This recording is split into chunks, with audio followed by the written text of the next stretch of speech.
You think you know the sky and wind, but then you come to a foreign land, where unfamiliar songs on the air beckon you toward the unknown. Katalina, where do you think this breeze is coming from? The wind rustled Lyria's hair affectionately as she spoke. From somewhere far, far away. Much time has passed since Lyria and I escaped from the Erste Empire and met the captain in the woods of Zinkenstill. I found myself thankful that the sky has no limit, because no matter how many journeys I've made at her side, there will always be more to look forward to.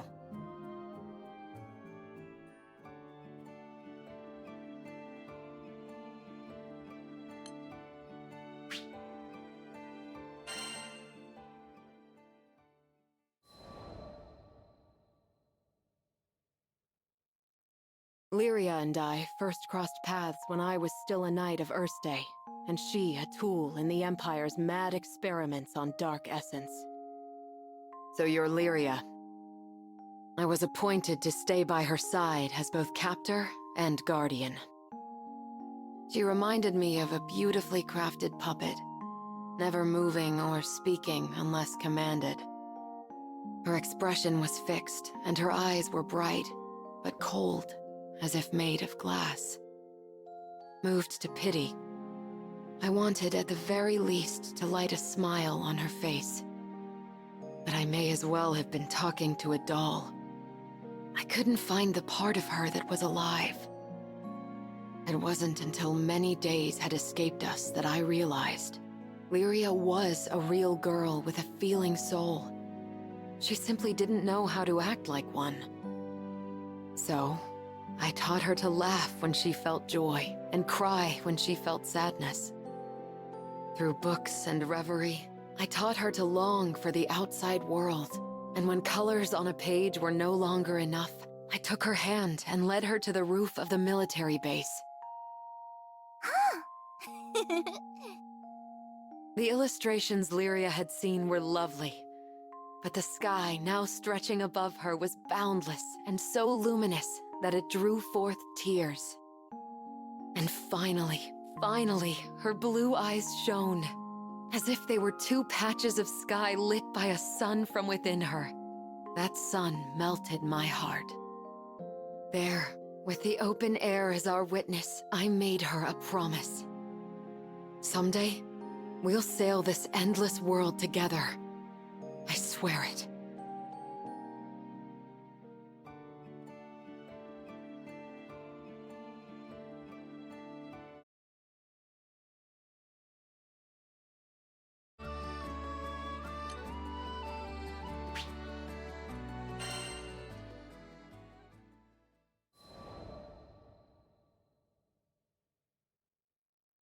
As the bond between us grew, so did the cruelty of the experiments they performed on Lyria. Lyria doesn't belong here. No living creature does. The shining empire I served now became to me a place clouded by doubt. Day after day, a battle raged within me, between the knight loyal to her flag and the guardian who wanted to set a sad girl free. Then, one day, a memory of Lyria's response on the roof broke through like a clear ray of light. Really? You'll show me this endless world? I had made a vow. There was no more question where my allegiance lay.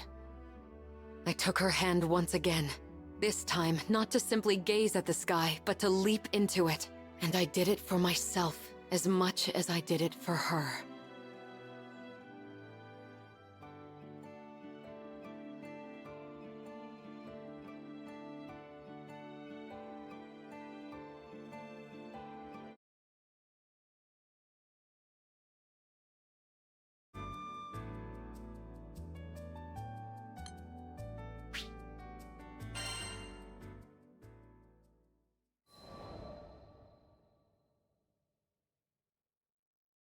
Sometime after the commotion at Tempil, life in Folca began to struggle towards normalcy. The breeze was soft and welcoming. I'd been blind to the city's charms before, focused as I was on rescuing Lyria from the Church of Avia. The sun watched over the victims of Furikin's rage as they raised new homes for themselves from the rubble. But once scars have set in, they are slow to fade. Here and there, the children of Tempeal labored with tools too large for their hands. I offered my aid, but the children said their work was their responsibility. As long as you're sure you'll be okay. Some distance away, a small boy burst into a red-faced fit. Lyria and I rushed over, hoping to be of help.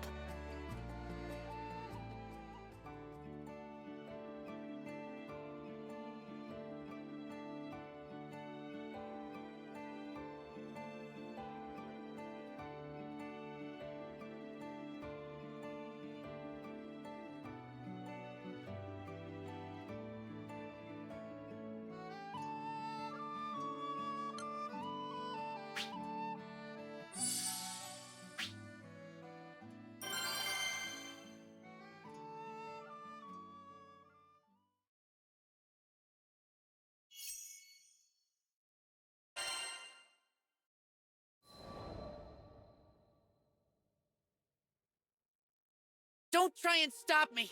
I have to do this! He hurled his words like stones as he whipped into a run. Concerned, I asked a nearby man about the boy. He explained that the boy's sister was ill, and the lad was after the remedy, an herb called windcrest. The sickness was assumed to have died out hundreds of years ago, but had now returned to torment the child. And if that's not enough, I heard the woods where windcrest grows have turned into a monster den. The boy had struck out alone.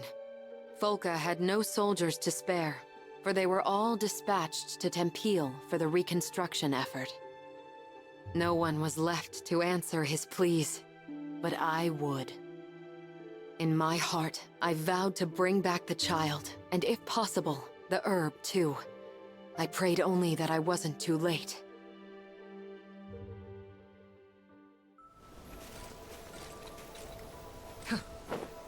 Leave the front line to me.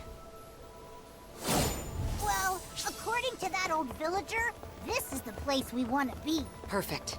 Keep your eyes peeled for Windcrest. Hey! I think I spy some windcrest! Earth spirits. Strange. Thanks for the heal. We didn't see any the last time we were here. Seems like they're attracted to the windcrest. Maybe they can feel its power. Here,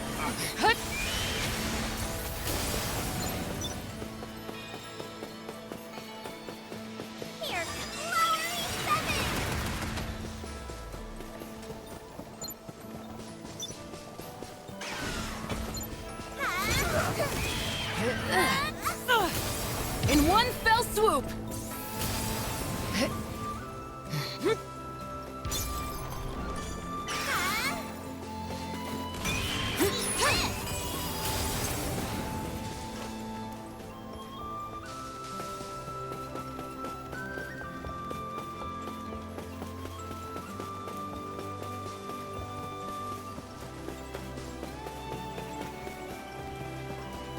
It doesn't seem like he's here.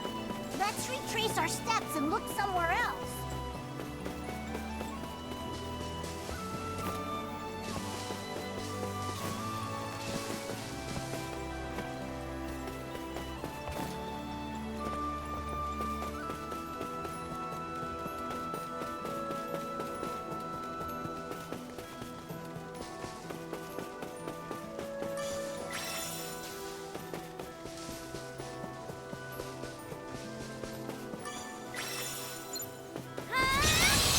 Quickly!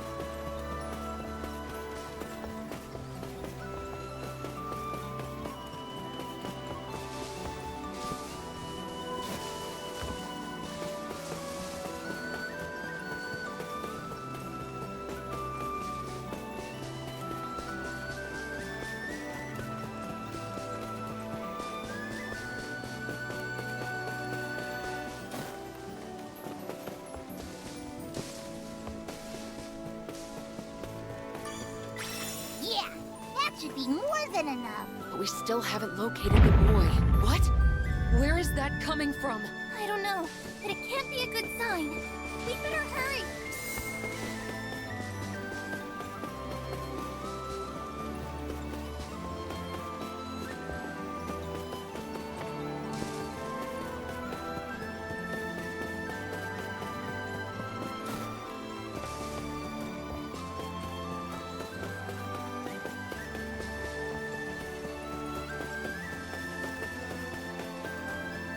A golem! So that's what was behind the tremors. Crap, it spotted us! Get ready for a fight! You monster! You ain't so tough. Nothing shall break us! What was the pain? To the Heard fight! Kirikin's voice just now. I think that when Kirikin covered this archipelago and...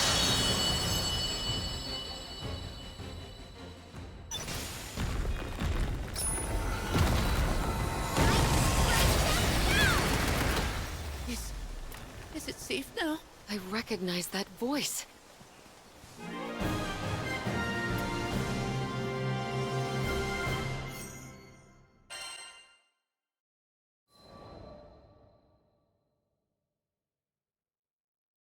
With a final death knell, the golem stilled.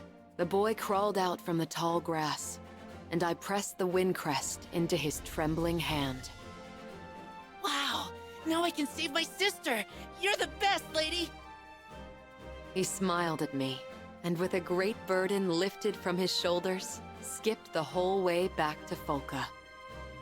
As I watched his happy shuffle, I wished more joy and color into his life of toil, which had been covered by the dust of destruction.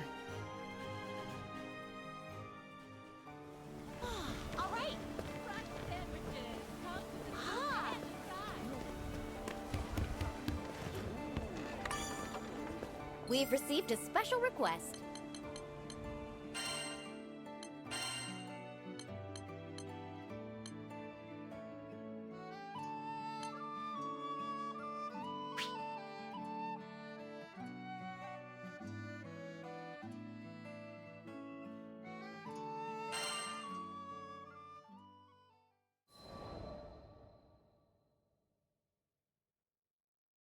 We made medicine from the wind crest you picked.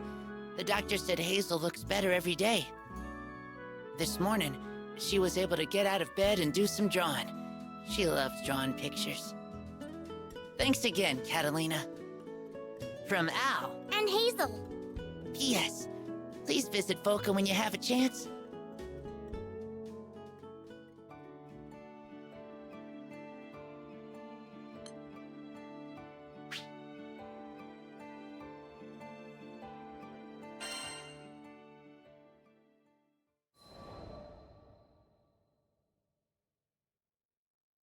Another letter from Al arrived. Hazel had fully recovered and was bouncing about with unbridled energy. Al had returned to work on the reconstruction site and was working twice as hard to make up for lost time.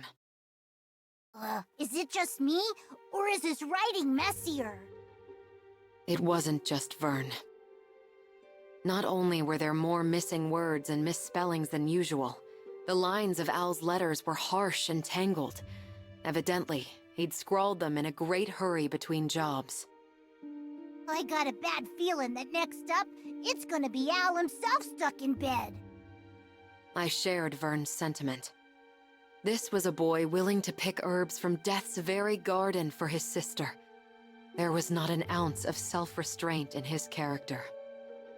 I could only hope that he would emerge from this trial unscathed.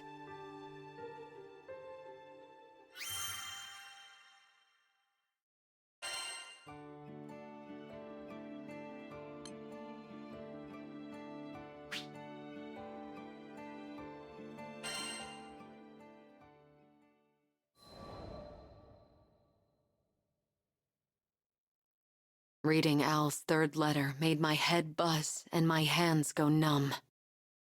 Help! Hazel got sick again. Doctor says you don't know what's happened. The medicine we made don't work no more. What do we do? It struck me that I, a Skyfarer they had only met once, was all the help these children had left to turn to. Katalina, I'm worried about Hazel. Lyria, who had been reading over my shoulder, looked as pale as death, and I thought I heard the fierce thudding of her heart. Let's head back to Folka, quickly. We learned not long afterwards that the captain, who at times seemed to command a sixth sense, had already asked Rackham to set course for the city. Al, Hazel, don't lose hope. Help is on the way.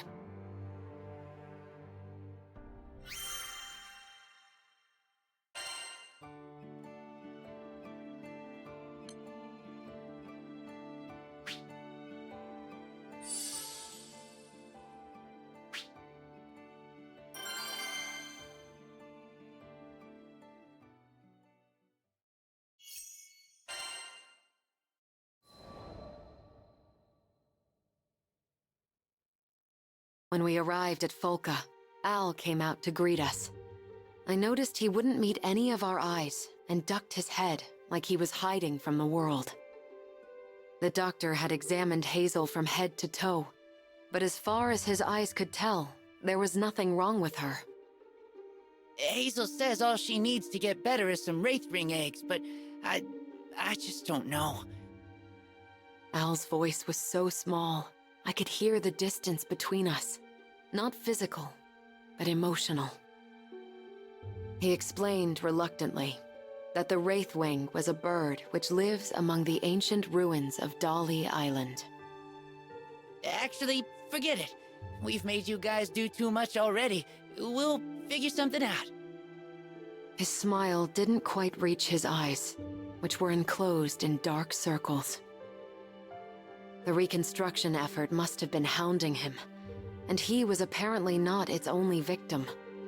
Hazel had fallen ill around when Al began overexerting himself. I think I see what's going on here.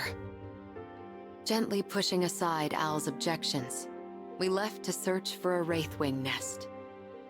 The task ahead, though dangerous, was for brother as much as it was for sister.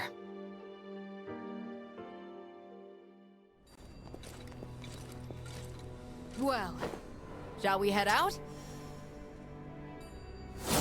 This area seems promising. Be on the lookout for tracks.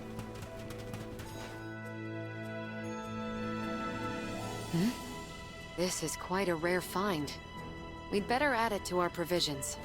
It may come in useful later.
What's this?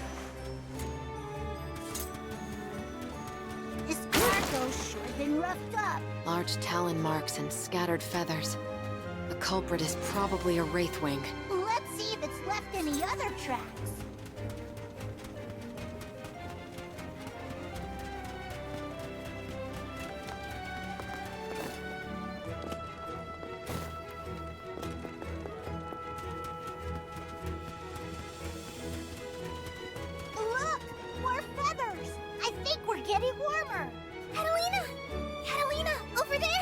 That's it.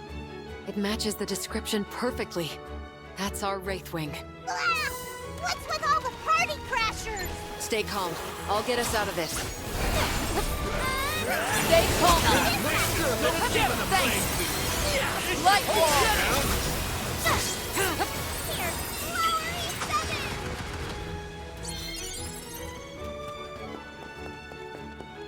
Nice!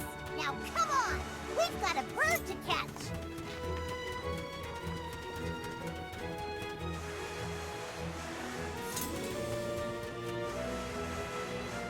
These stupid monsters don't quit! You ready, Cat? Always. I'll freeze them in their tracks. Stay alert!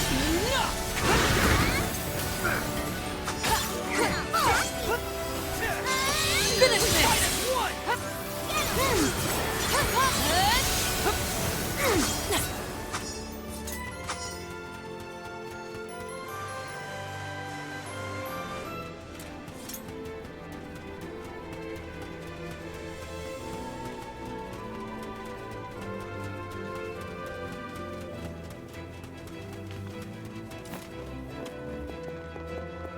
Look!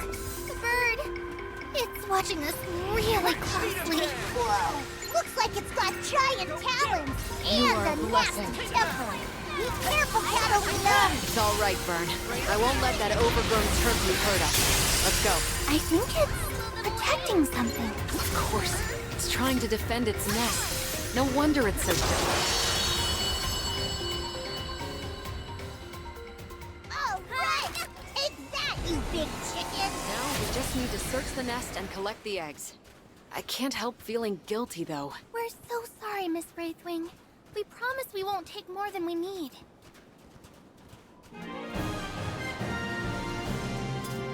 Well, shall we call it a day?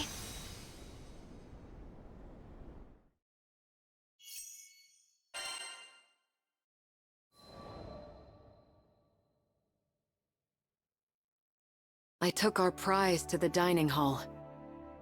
But weighing on me was the thought that Hazel had likely told Al a white lie. It said that one bite of a Wraithwing egg sends waves of energy coursing through your body. I guess that she wanted the meal not for herself, but for her exhausted brother. I'm so sorry. My suspicions were confirmed when I returned from the canteen to find Hazel apologizing to the crew. Katalina, we need to tell you something. I cut Al off. I knew speaking the words would hurt him. It was better that he didn't give sound and substance to unnecessary guilt. I don't know what's troubling you, but you have to eat. It's the only way the two of you will get better. Food and comfort. That was all I could afford them.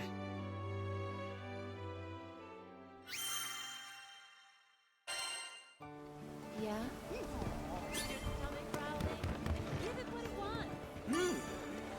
We've received a special request.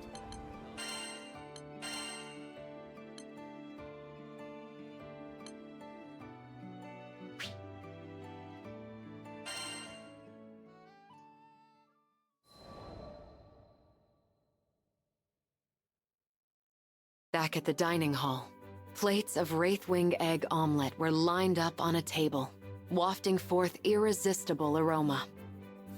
Is that really for us? At my nod, Al dug in. Ow! Oh, burnt my tongue.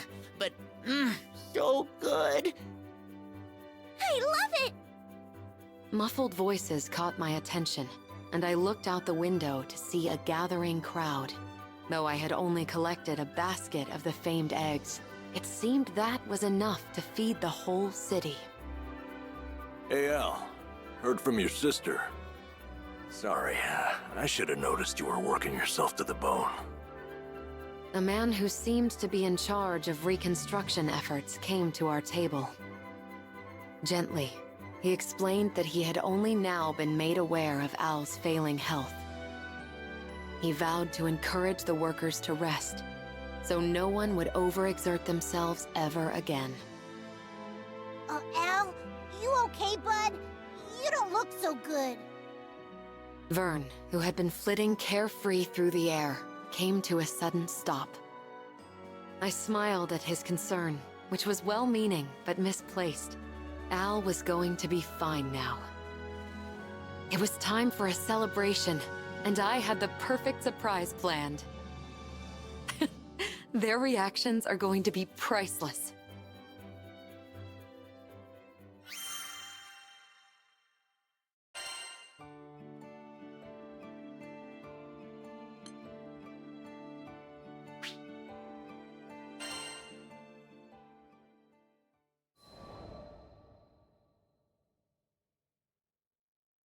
A light dessert is the perfect way to top off a hearty meal. Stealing my way into the kitchen, I cooked up an original dish using spare ingredients and imagination. When I unveiled my creation, the crew gulped in what I assume was anticipation. The people of Folka, however, were more vocal with their excitement. You're saying that the very hand that defeated the Wraithwing made this dessert? Is there anything she can't do? It was enough to make me blush. But, if I may be so bold, I don't think their praise was unearned. My dish was wholly unique in its shape, color, and smell. Katalina, this is amazing! I've never tasted anything like it before. Encouraged by Lyria, every last diner snatched up their spoons. Hungrily, they lifted a bite to their lips.